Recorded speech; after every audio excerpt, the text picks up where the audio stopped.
Hey everyone, and welcome to a very, very special episode of the award-winning Legends of Sport podcast. I'm your host, Andy Bernstein. We were honored and thrilled to record a live conversation with Lakers Showtime legends and three-time NBA champions Byron Scott and AC Green at the inaugural Faith Connection Sport event prior to the recent NBA All-Star Weekend in Los Angeles. It was a terrific day of panel discussions that brought together athletes, agents, and sports executives to explore how faith and community sustain us through adversity, how connection deepens purpose, and how sport becomes a catalyst for personal growth.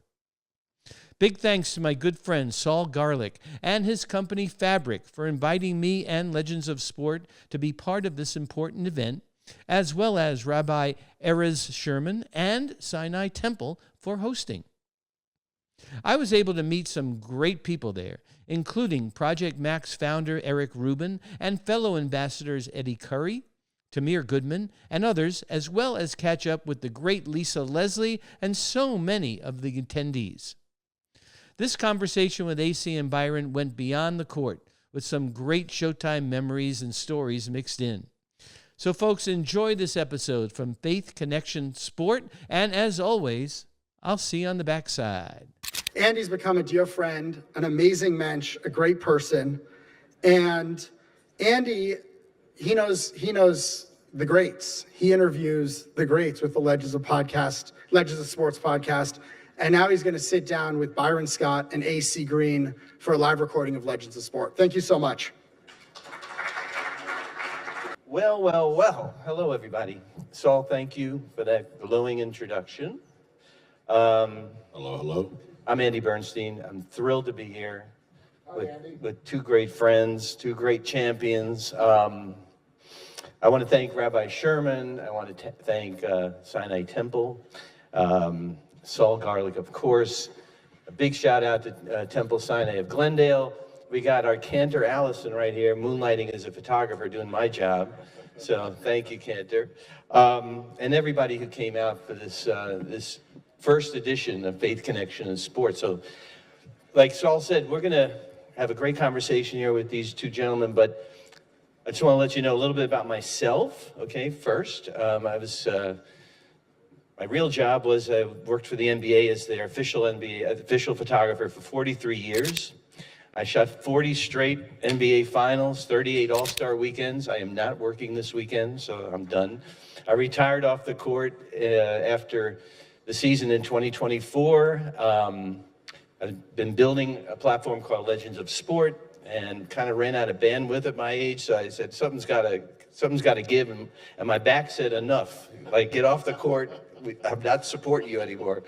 So I love doing this, and it was so fortuitous to meet Saul on the board. I went to my first board meeting, I think it was in August, and we're like looking at each other. Wait a minute, I know you, and it just so happened that we're both in sports. We both love sports, and we become great friends. So we are recording this for a podcast episode of Legends of Sport that'll come out in a couple of weeks. Thanks to my crews here, Addison and Carlin, and away we go. So I want to introduce two great friends, two champions from the Showtime era. First, we got AC Green, three-time NBA champion, the Iron Man. How many games, AC? How many? How many straight? 1,192 straight games. Well, that enough will give you some faith right there. I guess there was no load management back in those days, or whatever that may be. Exactly. Definitely not. And we have Byron Scott, of course. Everybody knows Byron and AC, of course, but Byron, three-time NBA champion as well with the Showtime Lakers. You guys won 2 championships together, right? So before we get into the conversation, I want to give you a little background on myself. I was brought up in Brooklyn, New York, played a lot of sports on the street, stickball, football in the snow. I was always the shortest kid on the block, so that I never got, I was always the last one picked. I was never going to make varsity. Say that again. When were your first round pick, you said? No, I was the last round pick. Last round pick. I was the last pick of the last round. But I love playing sports, and I came from a big sports background, Brooklyn Dodgers, New York Rangers. I loved photography, so I just kind of married my two passions, and it was a great career. Going full circle here about my religious background, it's interesting to hear Rick's talk about being a CEO. What did you call it, Chris? A CEO Christian, right? Christmas, Easter only. I was what was called like a drive-by Jew back in the days. I mean, no, because we would drive by, we'd go in for the high holy days, it was fun, but that's about it. There wasn't a lot of religion going on, and I didn't understand the difference between religion and spirituality. And, for me, that didn't get defined until after I started having kids, quite honestly. And then, brings us to why we're here talking about faith and in our jobs and in our lives. So I wanted to ask you both, and AC, maybe you can start us off. I've known you your whole career. I knew you were and still are a devout Christian, right? When did you first get religion, and how do you define religion in terms of spirituality? What's the difference for you, and how did you bring that into your professional life? So, for me, growing up, there was religion in our household, and that was because Wednesdays and Sundays we pretty much went to church on a very consistent basis, and that was with two older brothers and an older sister, both parents. It was a family thing. My parents out of the South, they made sure that was a way they wanted to raise their children, and they wanted their house sort of to be raised with that type of contact. And so that was my definition and my experience and my understanding really of a relationship with God and the existence of God. And what I heard on Sunday, Bible study on Wednesday, and then the difference transferred, and what happened was really as I became out of high school, 17 years old, then I learned actually that it was a personal relationship that really made the difference. It wasn't the spirituality, it wasn't being in a place and that being the connection, it was a connection in your heart. It was a connection from your mind to your heart. And that took place when I was a 17-year-old kid, where I made a decision that that's the direction that I want to go. I want to have a personal relationship with Christ. And did you feel that fueled you, and that, because you were tenacious? I mean, anybody ever saw this guy play? There wasn't a rebound you couldn't get. There wasn't a box out you couldn't do. You didn't back down to anybody. I remember you going up against, Karl Malone, and it didn't matter who you did.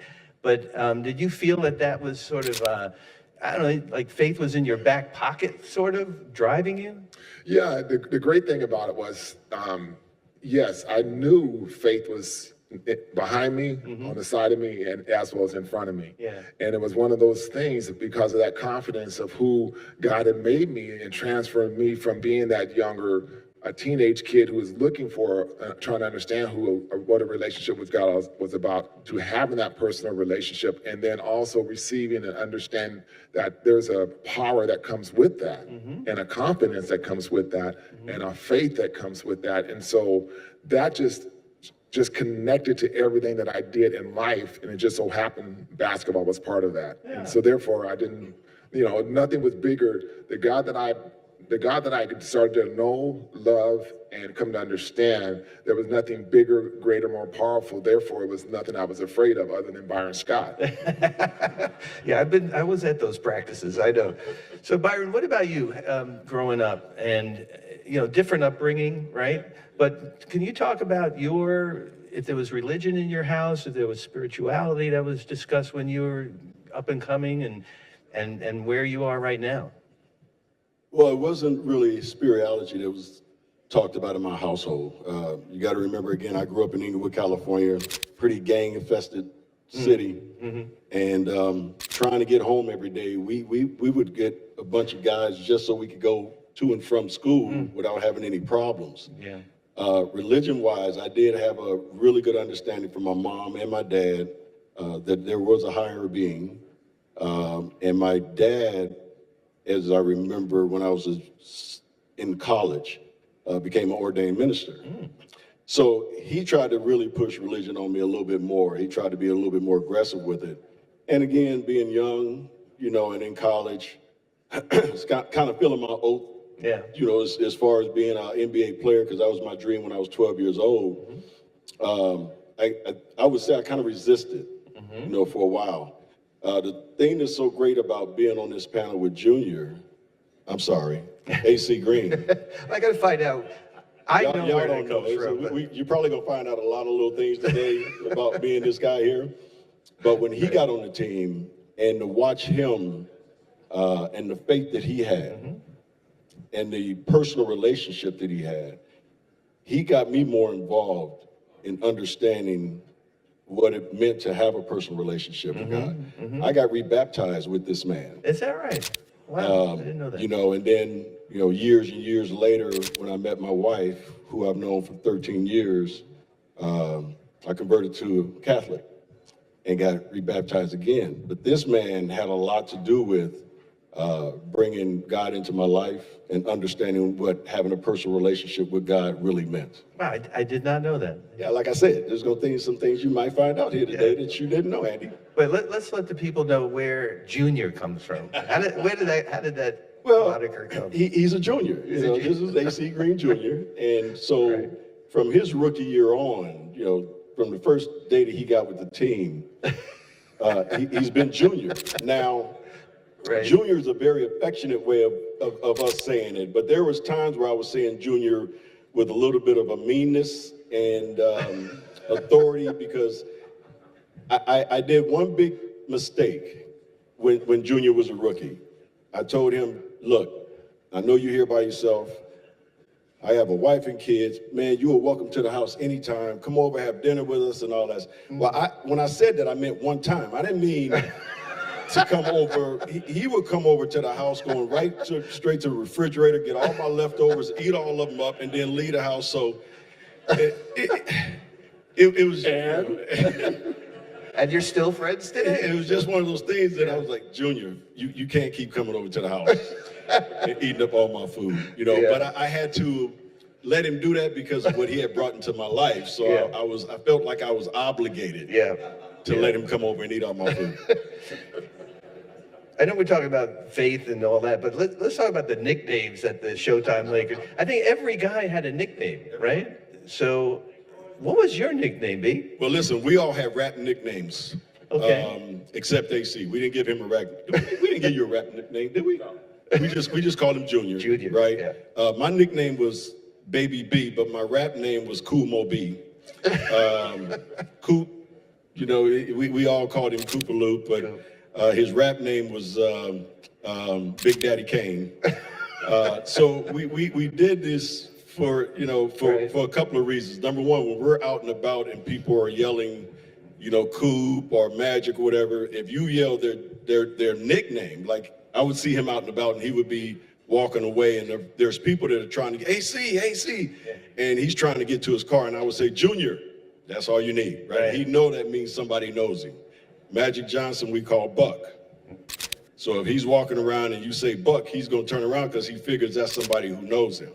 Yeah, and that came from, what was the genesis of Buck came from the fact that when Magic got in the NBA at 19 years old, they used to call him Young Buck. Young Buck, that's right. And then 3 years later, Kareem said, no, you're not Young Buck no more, you're just Buck. So, but everybody had a nickname. Yeah, and Kareem, of course. Cap, to this day, we all call him Cap, but you guys, the reverence of Cap, that's for sure. We're inside a wonderful Jewish temple here. There's a sanctuary on the other side.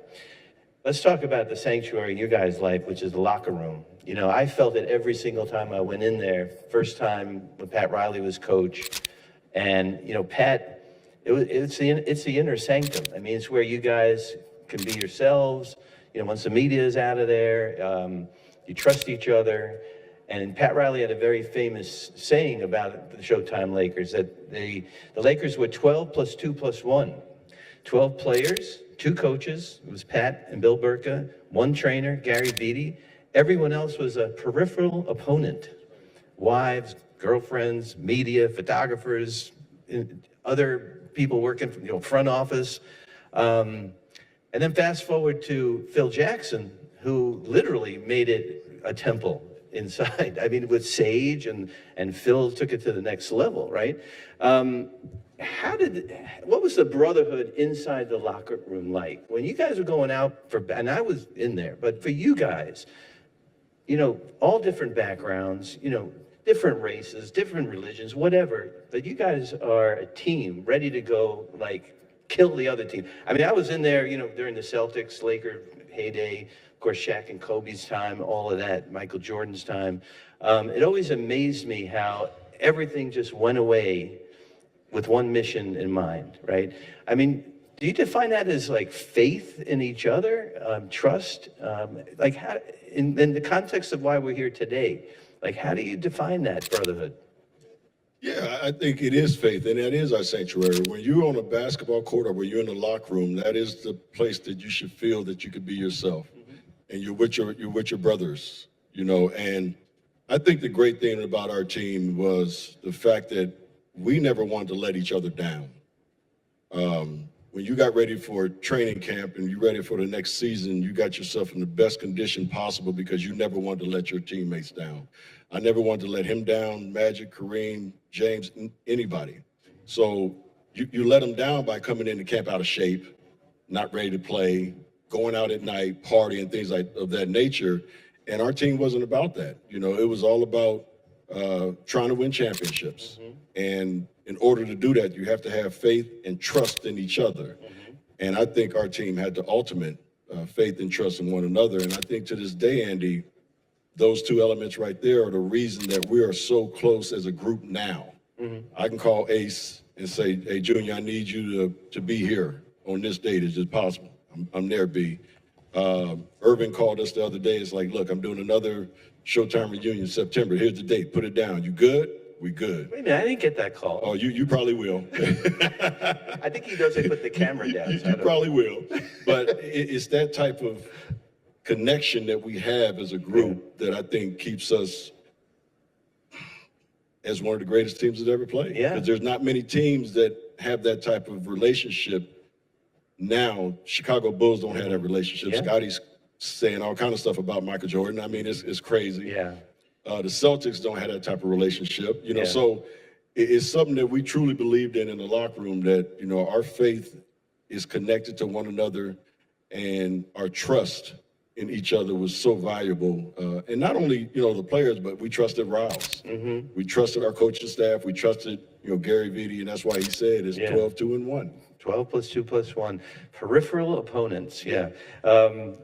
I hit him up with that every once in a while. He laughs, but it's true, right? It's true, yeah. Jump in there. Yeah, let me add on one other component onto what Byron is saying is so true, and that is the fact that because we were everything that he described, we became covenant with one another. Okay, we became covenant because it was that faith, it was that bond, it was that belief that we were in the trench, and it was really just us in that trench, and we knew what was outside that trench, but we knew the strength was going to be in the band of brothers and the band of those numbers that we had, and we already made a decision that we would die for one another. Okay, no matter, we're going to get it done, no matter how we're going to do it. That's right. We're going to die trying. Right. And you're going to pick each other up if you need to, right? 1,000%. And so it's that same kind of biblical reference and covenant and commitment, okay, and that ultimate sense of the faith itself.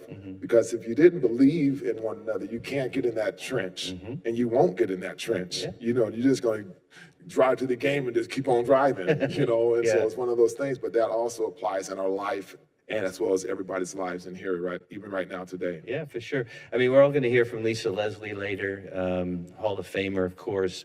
And I think it was her Hall of Fame speech where she said, I'm not here alone. This didn't happen by myself. I can't do it alone, which, I think she was talking about her faith, but also her teammates, her coaches, her parents, everybody who got her to that point. And it's a mix of all of that made you guys successful, right? Yeah, incredible. So let's talk about now. Okay, you guys, you're in the spotlight. This is one of the missions of Legends of Sport, as you guys know, we've talked about it. The spotlight goes away at some point. You have to hang up the sneakers. It's time to retire. Hopefully it wasn't because of an injury, but it's just time to go. Kobe said after 20 years, everyone asked him, why? Why? And you were coaching him then. And he could probably still keep playing. He said, you know what? I always told myself, if I woke up one morning, didn't want to go to the gym first thing and shoot hoops, I'm done. and That's hard for him. That was hard for him because he's been shooting hoops since he could walk, right? Same thing kind of happened for me. It sort of became a job, and I told myself, when the edge started to wear off being a photographer, it was time to go. But now carrying this sort of brotherhood, you're no longer together, but you're not no longer together in purple and gold, right? But you're still bonded for life. How did you carry that brotherhood, that faith that you acquired as a team, but individually into your lives now as retired athletes? Go ahead, Jim. Well, I think because, once again, we saw that we were a part of something bigger than ourselves, but it allowed us to really respect each other as men, okay? And the walk and the journey, the ebb and flow of life itself, we came through the ebb and flow of a season, and we came through the ebb and flow of preparing for the seasons, from losing in the finals to confetti coming down on top of our head. We experienced all of those elements, but that bond that we've been talking about has been something that we've always wanted to see each other succeed in life. And that's been the ultimate championship that we wanted to have and want everybody to experience.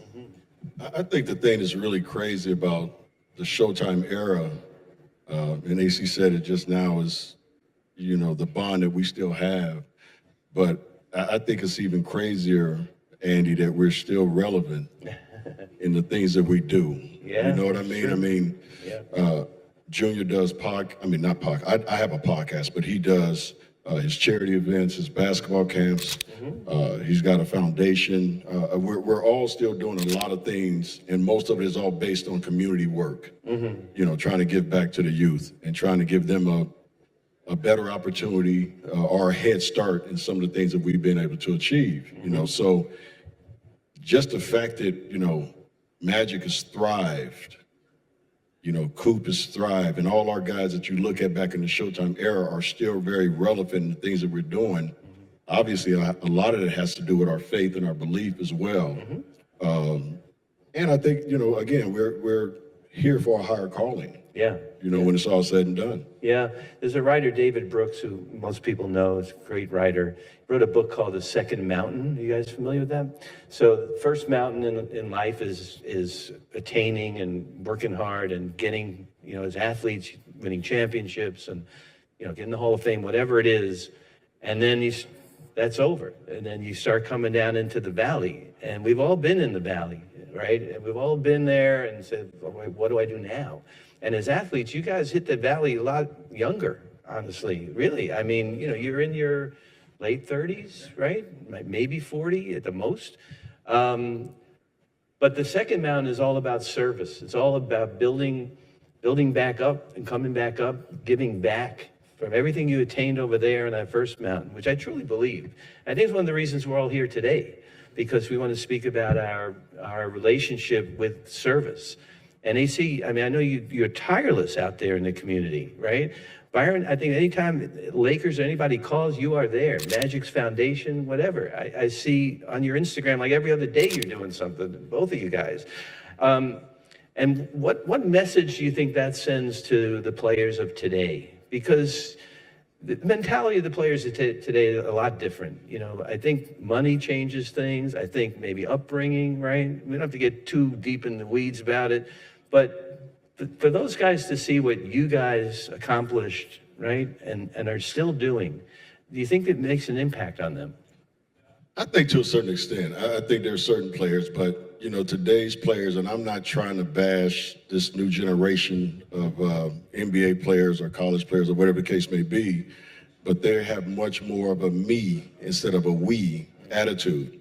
And when you have a me attitude, you know, it's all about, you know, what can I get? You know, can I get my numbers tonight? Can I get my bag? Can I get this? And we never had that. I take Magic Johnson as a prime example of somebody who I think could average 30-something points a game every night. He was that good. He was that big. He was that dominant when he wanted to be. But he knew in order for us to be successful that he had to get James the ball. He had to get me the ball. He had to get Junior the ball. He understood how to utilize the talent around him. Instead of saying me, he always said we. I mean, one of the best lessons he ever gave me, the year we lost to the Boston Celtics in '84, and we were the better team. We just, you know, we blew it. To be honest with you, we blew it because Kirk got hammered, and we stopped playing basketball and just tried to figure out a way to kick these guys' butts. You know, and we stopped playing our game. And the next year, we understood, okay, if they want to play that way, let's play that way too, but let's still play Laker basketball. Let's still get up and down the floor. So in '85, going into that series, you know, Magic had told me my rookie year, when we win, we all win. And I never understood that at the time. So when we won the championship, what he meant by that is everybody eats. You know, the commercials and the appearances and all this stuff is just raining down on us. And of course, him and Kareem and Jay, they can't do them all. They can't do them all, so they're passing them to us. And they tried. They tried. But they can't do them all, so they passing them to us. And that summer, we made probably more money than we made winning the championship. Yeah, right. You know, so I understood from that. I came back that summer, I said, Buck, I hear you. Yeah. And that's what he meant. Look, I could score 30-something points a game, but guys, it doesn't help us win championships. And we used to always have a saying, you know, with the Lakers, the name on the front of the jersey is a whole lot more important than the name on the back. Yeah. And that's what the team was all about. Yeah. AC, what do you have to say about that? I mean, the players of today, look, they're incredible athletes, obviously. But I think it's a little bit more of a me mentality these days. I don't think it's a secret, right? The contracts, you're never going to see a player like Kobe with a team for 20 years, ever, in any sport, ever again, right? It's just not going to happen, the way the salary cap and the trading and all that stuff. So, right, and therefore the art of the game as well as the art of the business has changed. And that's same thing in society itself, in different industries. It changes, you know, and so therefore the earning potential, the earning power, it also escalates, not as fast as some people like it or want it. But what you can't really put a blind eye to is your acts of kindness. You know, you can't turn your head away from it, and where you don't see someone making an impact in someone's life. All right, because that's something that you understand in reference to a sport. It goes, fame can come in an instant because you capture those moments, you know, in the click of a camera. But greatness comes with longevity. And so what you do and able to do on a consistent basis and impact lives, and with the millions of dollars that you do make, how you are able to bring somebody along with you, up with you, and show them the way and not just tell them a way. That's how you're able to transfer not only the blessings, but the mentality and ideology of a successful person. And you show them generationally, you know, it can and will still be the same if you have the understanding that we had, that it's not all about us. Right. You know, and that's the challenge. I know what you're saying. Yeah, and it's a responsibility. They should 100%. feel a responsibility to bring on the next generation. I feel that with the young sports photographers I talk to all the time. Like, I want to leave my craft in good hands, you know, and keep going. You know, Kobe was all about that. Let's talk. Let's wrap this up and talk about the Mamba. Okay, so we just acknowledge the 6-year anniversary of the tragedy. We're coming up to 10 years. I mean, I don't know if you even realize it's 10 years since his last game on April 13, 2016, where he dropped 60, dropped the mic, Mamba out. You were coaching him, right? Yeah. So Byron played with Kobe. He played against Kobe. He coached against Kobe, and then he coached him, right? I mean, right? But first of all, Byron, talk about that last game. I mean, I was with him the whole day. I was with you guys. I mean, how special was that for you to be there? It was unbelievable, Andy. That last year, my main objective, because I knew we were young, I knew we didn't have the talent that we needed to be successful. But my job, as I told Kobe, I said, Showboat, my job this year is to get you to game 82, relatively healthy. Yeah. Because there's nobody that plays in the NBA that gets to game 82 healthy. Yeah. Yeah. Not like you started training camp. You're going to have some bumps and bruises. Something's going to be ailing you throughout the season. So I said, that's my job. So again, this year I'm cutting your minutes down. There's going to be days where I call you at home before practice and tell you don't even come. On shoot around, why do I need you at shoot around to go over how we're going to defend certain things on the defensive end when you've done this for 20 years? Yeah. So stay at home, just come to the game. Just trying to preserve him as much as possible. And you get to game 82 against Utah. And this guy starts off 0-5. He couldn't hit the side of the backboard. If it wasn't for the backboard, he would have hurt a lot of people in the stands with some of the shots that he was throwing. He missed like the first 7 shots. It was unbelievable. Yeah. And I'm on the sideline, and Andy, I swear to God, my whole thought process was, I do not want him to go out this way. Yeah. He's been too great a player for this league and this organization to go out this way. And then he gets fouled. He goes to the free throw line. He knocks down 2, and it seemed like the ocean just opened up. Couldn't miss. And he couldn't miss a shot. Yeah. Couldn't jump at the end either. No. But he was Well, still you know what? making At halftime, I took him out and played him 18 minutes out of the 24 minutes in the first half. Yeah. At halftime, we were coming out, and I said, "You're not coming out the game unless you pass out or you foul somebody. You foul out." I said, "You're not coming out. Are you okay with that?" He's like, "Yeah, okay."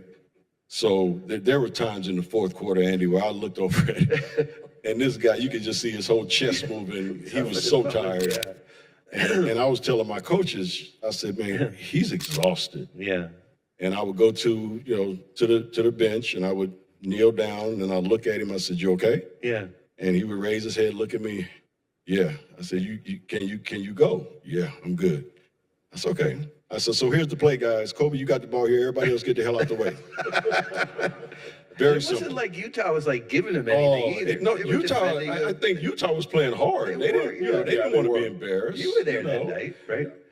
But he caught fire. When I looked up and he had 40, I was like, "Oh my God." Yeah. Crazy. And so to end up with 60 in your last game, and you got everybody in the arena saying "shoot it." Yes. When over 19 years they've been saying "pass it." Yeah. He even had a giggle out of that, But like you said, to end the game, I take him out, and he comes over the side. I think Shaq was there, a couple other people. And he came to me last and gave me a big hug. Yeah. And he just said, "I love you." Yeah. I said the same thing. "I love you too, man." It was, I got the opportunity to see the maturation of a young man that's 17 years old to an icon. Yeah. I mean, global icon. And I know the work that he put in. I know how dedicated he was. I know the passion that he had for the game. And he would bring Gigi to practice. And he told me something that scared me one day. He said, "Hey, Junior," he said, "B, Gigi, she's just like me." I said, "Oh my God." I said, "What do you mean?" He said, "She got my mentality." I said, "Oh my God, we got another one?" Right. And he was so proud of her. Yeah. So watching her at practice sometimes when we would be done and he'd bring her on the court and watching her work out was amazing. Yeah. And then, to get that news 6 years ago was the most heartbreaking thing I've ever heard. Yes, for all of us. But I was Yeah. blessed to be able to be a part of his life for so many years as an opponent, and as a coach for him and a player. It was an honor. Yeah. I mean, you had the entire experience with him, right? You were like a mentor to him, but then, you know, you're an enemy, you're a coach. It was incredible to me. AC, were you and Kobe were teammates, right? In 2000 for the 2000 championship. His first championship. That's right. Yeah, we were teammates, and I'll just say this for the sake of time. Yeah. B covered so much of the mentality and the basketball aspect as well as life in general aspect, but probably the one thing I always remember, and Kobe and I, it was a year-long conversation on one subject. Mm-hmm. How do you know when you fall in love with someone? Mm. And he was obviously at the time, he was named obviously Vanessa, and we were talking, the conversation always just centered around that. And B, nobody else on the team he would obviously, from a player standpoint, will go to. And it was just funny that was his, you know, the way he was just wired. Yeah. You know, he thought about, he was always a big picture thinking, and he never just rushed into anything. Right. And that was just him, one of the best things about it. But it was so cool seeing him get that first championship too. Oh, and he brought her in the locker room, remember? And he said, "Is she going to be my wife?" Yeah, Andy, this is a great thing about Kobe is the reason he only talked to AC is because of the respect he had for Showtime and our generation. Because I remember walking along the beach because he said, I ain't never been to the beach. So I took him to the beach. And we were walking along the beach and he was just asking me questions about Showtime. Yeah. And then he was like, man, I wish I would have played when you guys played. I said, no, that's not a good idea. That wouldn't have been a good idea, Kobe. He said, why? I said, because then I would have been coming off the bench. I said, you came at the right time, man. Just, you know, slow your roll. But yeah, I said, you came at the right time. Don't worry about it. You guys are awesome. Thank you, guys. We can go on forever. We have gone on forever, but I really appreciate you guys coming today. I want to open it up for questions. If anybody has any questions out there, somebody's got to have a question. Yes, this gentleman right there. Oh, hey, how you doing? My name is Byron Warner. I'm the athletic director here at the day school, and I appreciate you guys being here. Huge fans of you guys. I just had a question about what was the conversation in the locker room like in '84 after the loss? How did you guys kind of talk through adversity and coming back the way you did the following year? Okay, well, AC wasn't there. He came the next year. And number two, why you ask a question about how we felt after the loss, man? I knew it was coming. I knew it was coming. No, to be honest with you, we didn't say a word. That locker room is quiet, and I remember because it was in Boston. Mm-hmm. And if you look at any of the pictures back in those days, we're sitting there, nobody said a word. And I think and I can only speak for myself, but again, all those guys had the same mentality. When I was sitting there kind of pondering what happened in that series and why we lost, all I could think about was, I hope we see them again next year. Yeah, the summer was going to be either a really long summer or a short summer because you guys couldn't wait to come back to training. But again, when you're in situations like that, I can't even tell you or remember one word that Pat Riley said after that game. I blocked him out, and I'm sure everybody else did too because we lost. So it wasn't nothing you can tell me or say to me that's going to make me feel better. Yeah. Because again, when you play here in LA and you wear purple and gold, there's one goal. There is no get to the finals. It's win championships. That's what we were built to do. And we had to even apologize to Sam Perkins when we brought him into LA. And we end up winning the Western Conference. We're going to the finals, and Sam's in the locker room jumping up and down. And we looked at him and said, man, look, we don't celebrate that. We celebrate championships. So Magic apologized to him the next day and said, I'm sorry, because you ain't never been to one. So we don't celebrate those, Sam, but, you know, we understand that you've never been to one, so we want to apologize for that. But, no, it was no word said. I think we all understood what we had to do for the next year. Yeah, that's why when you go to, I call it the arena, you don't see conference champion banners. You don't see division champion. You see championship banners, right? And even going back, and they honored the world champions, yes. Going back to the Minneapolis days, they honored those great teams. So, yeah. Okay, my question. So I grew up watching the Showtime Lakers and that basketball, fast breaks for layups, defense. So I'm thinking, this is for both of you. How do you feel about today's NBA with not as much defense, a lot of three-point shots, analytics? I just want to say from veterans, because I prefer the old brand of basketball, but I would like to think what your thoughts on what today's NBA is. I love it. I love today's basketball. He trying to get a job, so I'm gonna be honest. I'll let him talk. I love it. That's high-class babysitting, okay? That's we know, all right? It is high-class babysitting today. Right. But no, you have, your expectations have to change, okay, with time. Mm-hmm. And honestly, it really does. If you get stuck in a generation, then you're going to be stuck in that generation, and so much is going to pass you by, just like life itself, okay? And so I love seeing them just cast away, and just now you're shooting 80 3-pointers in one game. Everybody's getting involved. Everything's a one-on-one isolation, high pick and roll. I mean, it's a totally different way of playing the game, and having analytics for every aspect of that. Now you really find out who measures up and what capacity, and now you don't have to wonder what you're good at. It's all, the facts are going to be the facts. We're going to have receipts for everything now these days. And so, no, I look at it and I find a way to appreciate it, because we grew up the same way. All right. And so I just want you to know that's this half of my brain. Now he's going to tell you on this half of my brain what I'm really thinking. Go. Well, I hate it because I wish I was playing in it now. If I could shoot, if Pat Riley would have said, B, you got the green light to shoot threes anytime you want it.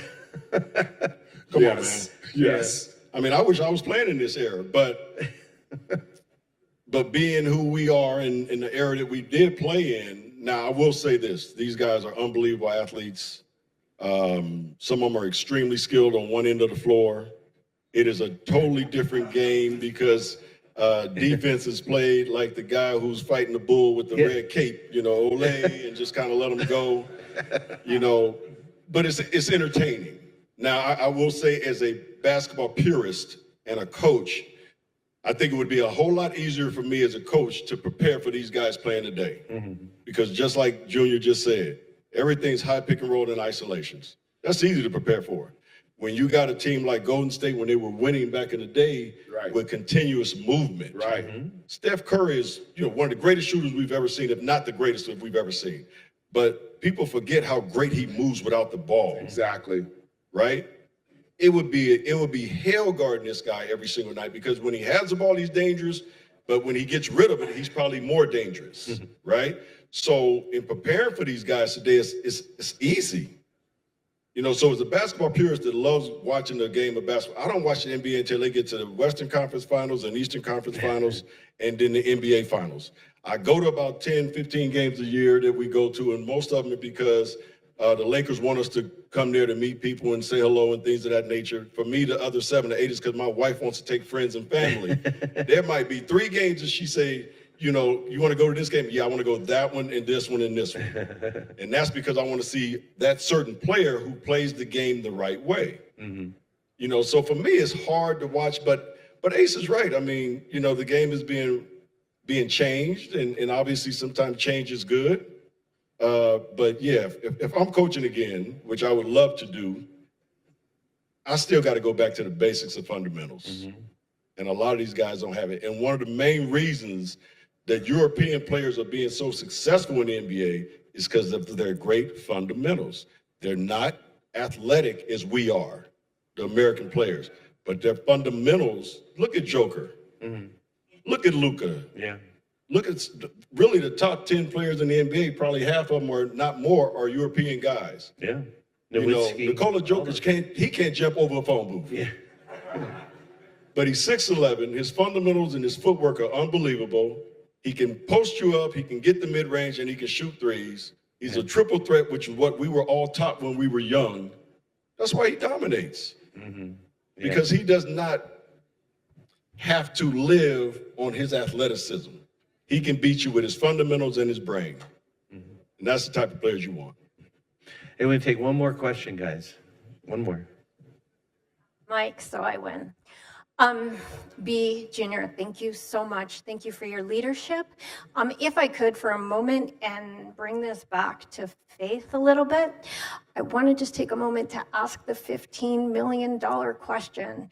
Anti-Semitism is everywhere, and sport in no way has been impervious to it. How important is it for role models like you to speak up and speak loudly against this really big and growing problem? Thank you so much.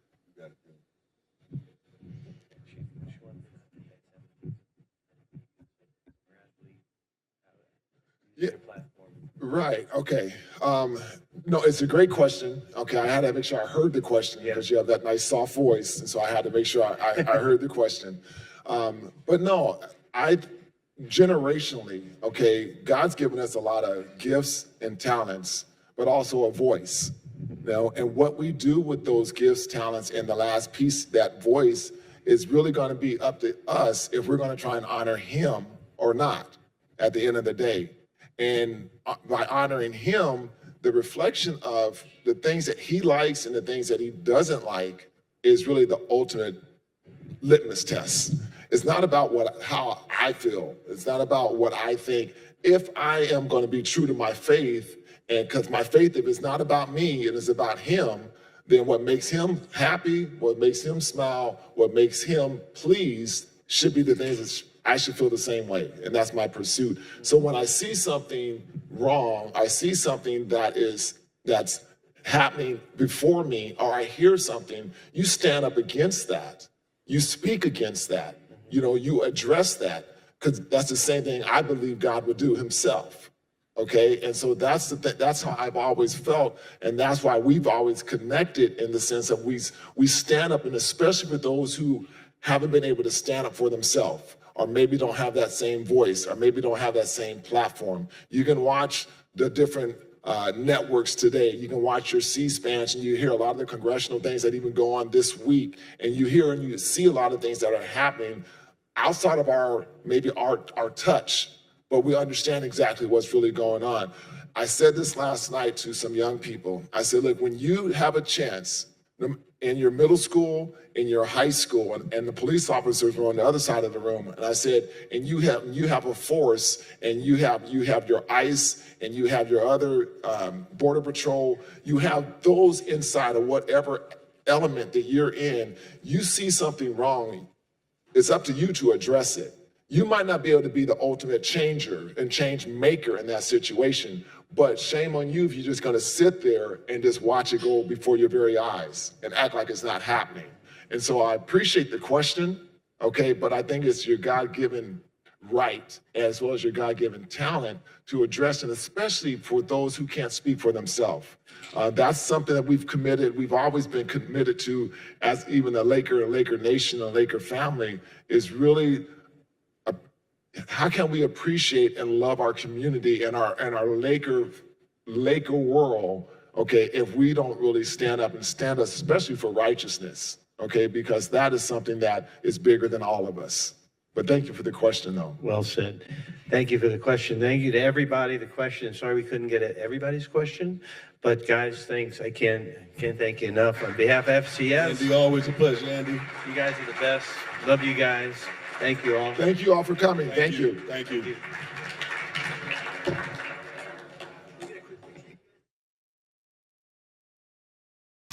I really enjoyed this conversation with my friends and Showtime legends, AC Green and Byron Scott.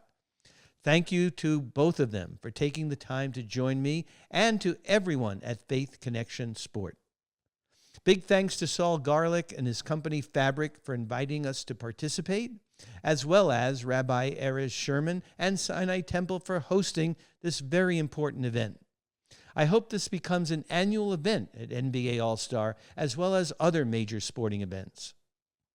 Thanks as always to our producer, Carlin Barker, and our editors, Sean Gosser and Addison Shao. Thanks everyone for joining us for this episode of the podcast. You know how much we love our loyal followers. Please tell all your friends to subscribe to our YouTube channel, Legends of Sport, and our Instagram at Legends of Sport, and my photography on Instagram at ADB Photo Inc. Please check out the discount link in our social media to our friends at Mugsy. We absolutely love Mugsy's clothes. And the discount link to our friends at You Should, the best way you should protect your skin for work, play, and everyday life. Thanks again, folks. We'll be back next week with another great episode of the Legends of Sport podcast.